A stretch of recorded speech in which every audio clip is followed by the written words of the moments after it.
احتجاج کا بنیادی مقصد ملک میں انصاف کی فراہمی اور ایسی بچیوں کو انصاف دیا جائے۔ ایسے واقعات ایران میں بھی ہوئے تھے، تو اس کا ہم نے رزلٹ دیکھا ہے کہ ان کو فوراً جا کے پھانسی دی گئی جیسے ہی ان پہ جرم ثابت ہو گیا۔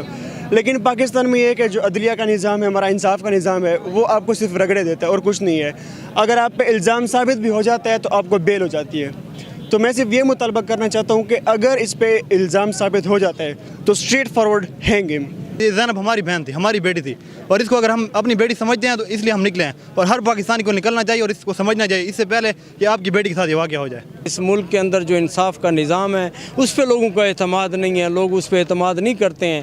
ڈیرہ اسماعیل خان کے اندر یہ واقعہ ہوا، گرا مٹ کا واقعہ، انتہائی افسوسناک واقعہ، انتہائی شرمناک واقعہ، لیکن آج بھی جو مین کلپریٹ ہے وہ آج تک گرفتار نہیں ہو سکا۔ قصور کا واقعہ اس طرح سینکڑوں ہزاروں واقعات ہیں، کچھ پہ گرد پڑ جاتی ہے، کچھ کے بارے میں لوگ شرم کی وجہ سے آواز نہیں اٹھاتے۔